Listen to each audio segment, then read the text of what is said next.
Assalamualaikum warahmatullahi wabarakatuh. Perkenalkan, saya Tika Irmalasari, mahasiswa dari Program Studi Matematika, Fakultas Matematika dan Ilmu Pengetahuan Alam Universitas Negeri Medan. Oke, jadi hari ini, di video kali ini, saya akan membahas terkait hasil resume bab-bab yang ada di buku Pendidikan Pancasila untuk mata kuliah Pendidikan Pancasila. Nah, di mana video kali ini, saya akan membahas hasil resume terkait bab pertama tentang pengantar pendidikan Pancasila. Oke, di slide kali ini kita akan bahas terkait tentang pengertian mata kuliah Pendidikan Pancasila dan revitalisasinya. Oke, terkait tentang mata kuliah Pendidikan Pancasila, di mana merupakan usaha sadar dan juga terencana untuk mewujudkan suasana belajar dan proses pembelajaran agar mahasiswa secara aktif dapat mengembangkan potensi dirinya sehingga memiliki pengetahuan, kepribadian, dan keahlian sesuai dengan prodinya masing-masing. Nah, di mana dalam hal ini kita sama-sama tahu Pancasila sebagai dasar negara dan juga pandangan hidup bangsa. Nah, namun lagi-lagi banyak gejala-gejala yang terjadi baik di kelompok masyarakat, individu, ataupun di kalangan generasi penerus bangsa, bahkan di aparatur ataupun politisi saat ini.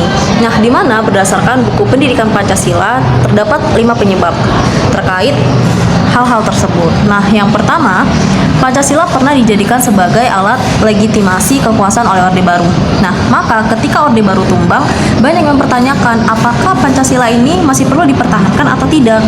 Nah, yang kedua, revitalisasi nilai-nilai Pancasila yang terlambat mengikuti perubahan yang berlangsung sangat cepat sehingga nilai-nilai tersebut dinilai kurang aktual, kurang kontekstual. Nah, lalu yang ketiga, tidak ada lagi lembaga yang secara khusus untuk melestarikan ataupun mengembangkan nilai-nilai yang terkandung dalam Pancasila.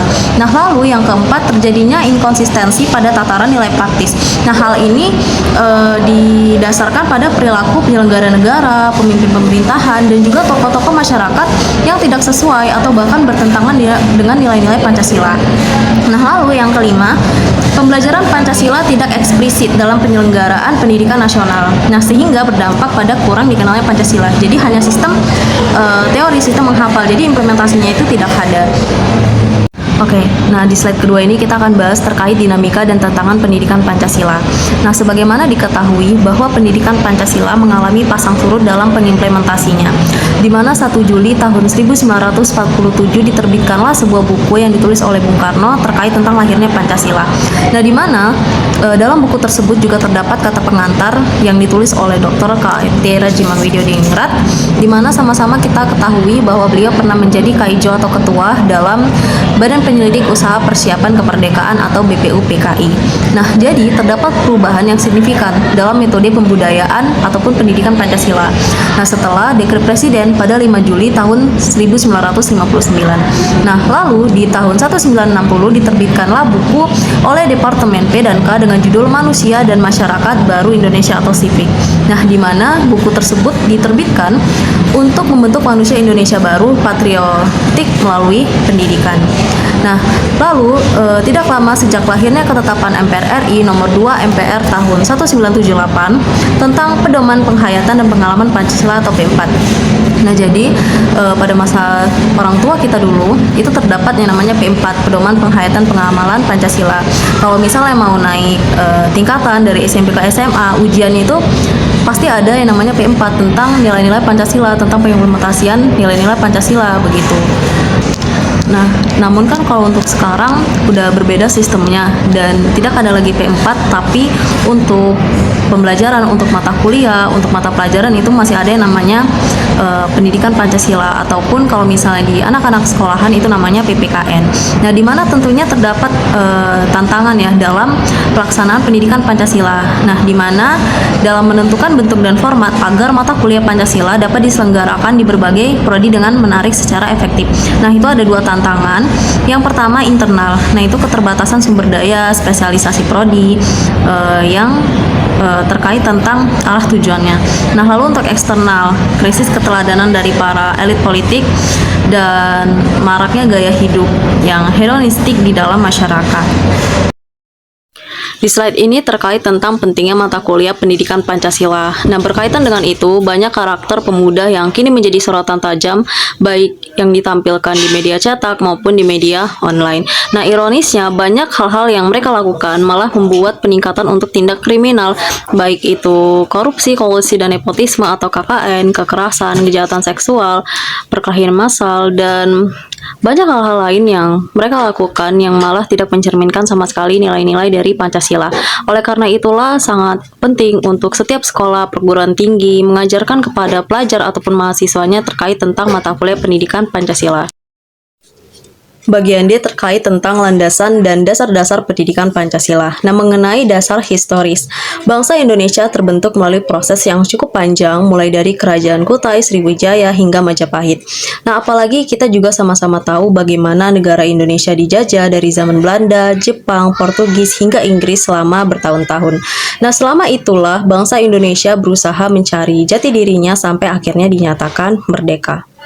Secara historis, bahwa nilai-nilai yang terkandung dalam Pancasila sebelum dirumuskan menjadi dasar negara itu sudah dimiliki oleh bangsa Indonesia. Nah, di mana dapat ditemui dalam Negara Kertagama karangan Empu Prapanca, yang berarti raja menjalankan dengan setia kelima pantangan atau Pancasila itu, begitu pula upacara-upacara ibadat dan penobatan-penobatan, di mana menjelaskan bahwa setelah kerajaan Majapahit runtuh dan agama Islam sudah mulai tersebar, sisa-sisa ajaran moral ataupun Pancasila masih bisa ditemukan dalam masyarakat Jawa. Nah, dalam bentuk 5 larangan atau malima, di mana ada mateni yang artinya larangan untuk membunuh, maling yang artinya larangan untuk mencuri, madon larangan untuk berzina, mabok atau madat yang artinya larangan untuk meminum minuman keras atau menghisap candu, dan main yang artinya larangan untuk berjudi. Mengenai dasar filosofis, Pancasila sebagai dasar falsafah negara, sebagai pedoman bangsa Indonesia, berfungsi sebagai landasan negara yang berada di atasnya. Di mana secara kultural, Pancasila tumbuh dari adat istiadat, kebudayaan, keagamaan, dan kepustakaan bangsa Indonesia yang unsur-unsurnya telah ada pula dalam diri bangsa Indonesia sejak dulu kala. Nah, sehingga dapatlah dikatakan bahwa Pancasila merupakan kristalisasi dari nilai-nilai adat istiadat, kebudayaan, keagamaan, dan kepustakaan bangsa Indonesia, di mana dapat dituliskan sebagai perwatakan asli atau corak hidup bangsa Indonesia bisa disimpulkan sebagai komunal, kekeluargaan, kerjasama, sabar, dan percaya pada zat yang mutlak. Nah, selanjutnya berkembang menjadi semangat gotong royong, kekeluargaan, ketuhanan, kerakyatan, kemanusiaan, keadilan, ramah tamah, dan bhinneka tunggal ika. Nah, selanjutnya berkembang lagi menjadi keadilan, kerakyatan, kebangsaan, kemanusiaan, dan ketuhanan. Mengenai dasar yuridis, di mana sila-sila Pancasila yang tertuang dalam pembukaan Undang-Undang Dasar tahun 1945 secara filosofis sosiologis berkedudukan sebagai norma dasar Indonesia. Nah, sedangkan untuk konteks politis yuridis sebagai dasar negara Indonesia. Untuk konsekuensi dari Pancasila yang tercantum dalam pembukaan Undang-Undang Dasar tahun 1945, secara yuridis konstitusional mempunyai kekuatan hukum yang sah, kekuatan hukum berlaku, dan juga kekuatan hukum yang mengikat. Di mana untuk eksistensi mata kuliah pendidikan Pancasila sebagai mata kuliah yang diajarkan di perguruan tinggi secara yuridis berpijak pada ketentuan perundang-undangan yang ditampilkan di slide berikut. Untuk visi dari pendidikan Pancasila adalah terwujudnya kepribadian sivitas akademika yang bersumber pada nilai-nilai Pancasila. Nah, untuk dari misi pendidikan Pancasila itu sendiri terdiri dari 4 bagian yang dapat dituliskan sebagai berikut. Yang pertama, mengembangkan potensi akademik peserta didik. Nah, yang kedua, menyiapkan peserta didik untuk hidup dan berkehidupan dalam masyarakat, bangsa, dan juga negara. Nah, yang ketiga, membangun budaya berpancasila sebagai salah satu determinan kehidupan. Dan untuk yang keempat, mengkaji dan mengembangkan pendidikan Pancasila sebagai sistem pengetahuan terintegrasi atau disiplin ilmu sintetik. G. Terkait tentang tujuan dan capaian penyelenggaraan pembelajaran pendidikan Pancasila. Berdasarkan SK Dirjen Dikti nomor 38 Dikti Cap tahun 2002 pasal 3 ayat 2, terkait tentang kompetensi yang harus dicapai dalam mata kuliah pendidikan Pancasila. Nah, yang pertama, memiliki kemampuan untuk mengambil sikap yang bertanggung jawab sesuai hati nuraninya. Nah, yang kedua, memiliki kemampuan untuk mengenali masalah hidup dan kesejahteraan serta cara-cara pemecahannya. Nah, untuk yang ketiga, mampu mengenali perubahan-perubahan dan perkembangan ilmu pengetahuan, teknologi, dan seni. Dan yang keempat, memaknai peristiwa sejarah dan nilai-nilai budaya bangsa untuk menggalang persatuan Indonesia. Tentang tujuan pendidikan Pancasila di perguruan tinggi secara spesifik, yang pertama memperkuat implementasi Pancasila sebagai dasar falsafah dan ideologi negara.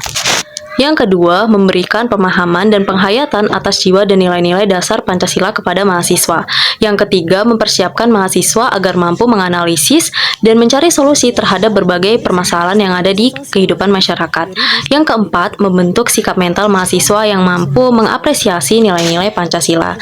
Nah, lalu terkait capaian pembelajaran dari mata kuliah pendidikan Pancasila, yang pertama, memiliki kemampuan analisis, berpikir rasional, dan bersikap kritis terhadap persoalan-persoalan yang terjadi dalam lingkungan masyarakat. Yang kedua, memiliki kemampuan dan juga tanggung jawab intelektual dalam mengenali masalah-masalah yang terjadi. Yang ketiga, mampu menjelaskan dasar-dasar kebenaran bahwa Pancasila adalah ideologi yang sesuai untuk bangsa Indonesia. Yang keempat, mampu mengimplementasikan dan melestarikan nilai-nilai Pancasila dalam realita. Yang kelima, memiliki karakter keilmuan dan profesional yang memiliki komitmen atas kelangsungan hidup dan kejayaan. Mata kuliah pendidikan Pancasila.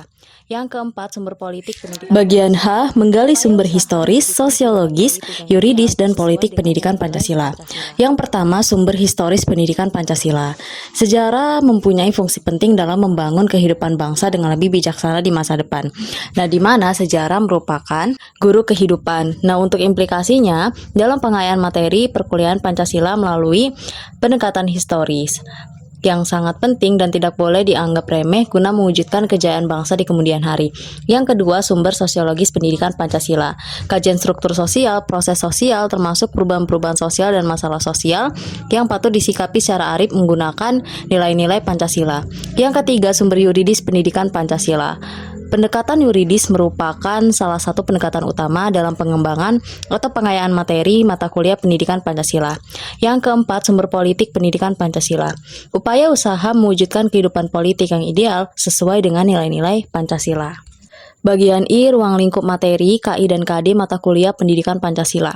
Kompetensi inti atau KI merupakan kemampuan atau kompetensi yang bersifat generik yang isinya merujuk pada instansi tujuan pendidikan nasional UU nomor 20 tahun 2003. Tujuan dikti UU nomor 12 tahun 2012, KKNI Permendikbud 73 2013 dan SKL Permendikbud SNPT. Kompetensi inti terdiri atas nilai spiritual, nilai sosial, pengetahuan dan keterampilan yang berfungsi sebagai organisator mata kuliah wajib umum yang terdiri atas pendidikan agama, Pancasila, kewarganegaraan dan bahasa Indonesia. Kompetensi dasar atau KD bersifat spesifik yang isinya hanya mendeskripsikan kemampuan terkait substansi mata kuliah. Nah, dalam hal ini, mata kuliah pendidikan Pancasila sebagai salah satu 4 elemen mata kuliah wajib umum. Dalam konteks KKNI, kompetensi dasar sepadan dengan konsep dan posisi capaian pembelajaran. Untuk mengakhiri presentasi pada hari ini terkait hasil resume bab 1 tentang pengantar mata kuliah pendidikan Pancasila, terdapat quotes yaitu, melalui pendidikan Pancasila, kita tidak hanya belajar menjadi warga negara yang baik, tetapi juga menghargai perbedaan dan mengedepankan kepentingan bersama. Saya Tika Irmalasari, terima kasih. Wassalamualaikum warahmatullahi wabarakatuh.